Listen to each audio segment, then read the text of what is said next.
ना दहेज में सामान चाहिए, ना ही पक्का के मकान चाहिए।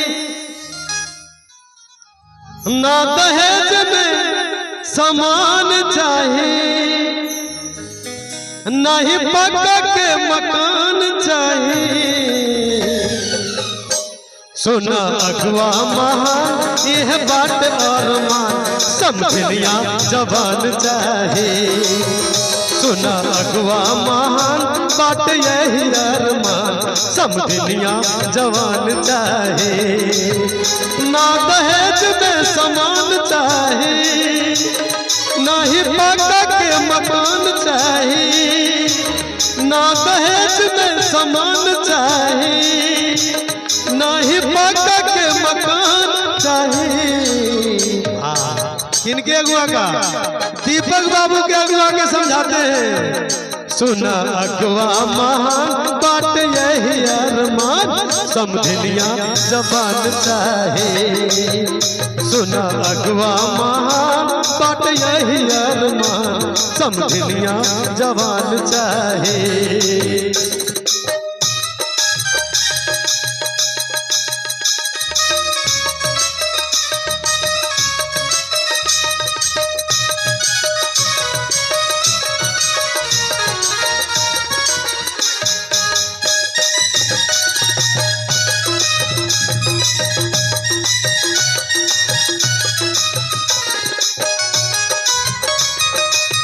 जय हो मनोज बाबू।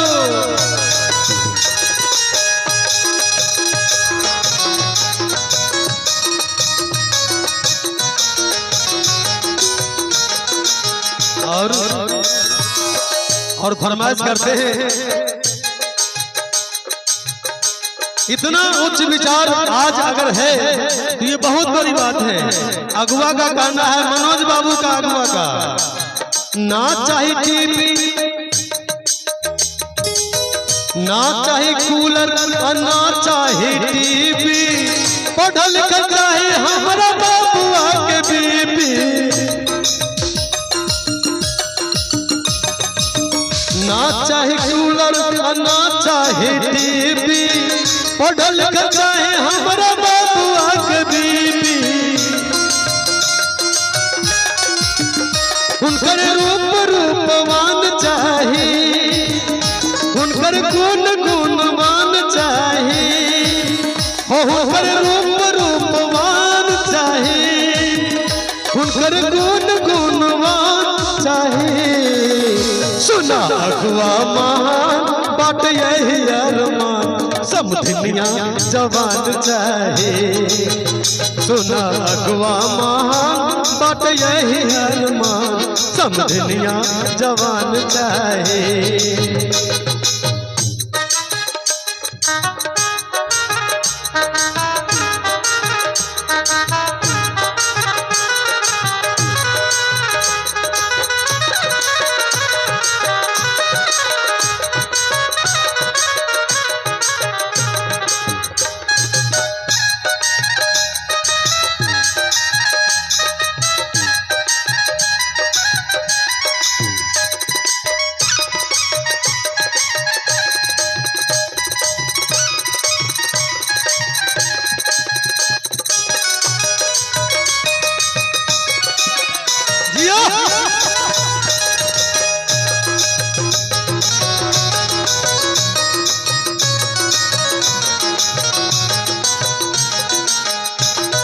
और बाराती के 3 रूप होते हैं। कैसे कैसे? बाराती बढ़िया बढ़िया भोजन करने के लिए आते हैं क्या भैया, और दूल्हे राजा के पिताश्री यहाँ माल समेटने के लिए और सम्मान के लिए आते हैं। दूल्हे राजा तो अपने दुल्हनिया के लिए आते हैं, लेकिन उनके भाई का भी कुछ ख्वाब होता है कि साली जवान होना चाहिए। इतना उच्च विचार कहते हैं क्या? भले 2 रुपया ना मिले दहेज में, बाकी हम बाबुआ के रखी करेज में।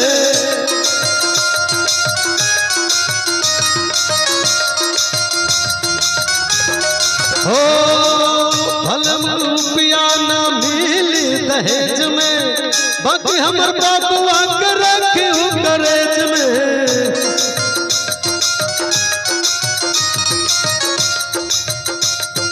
और निमन कुल खानदान चाहिए, एक साली जवान चाहिए, निमन कुल खानदान चाहिए, एक साली जवान चाहिए।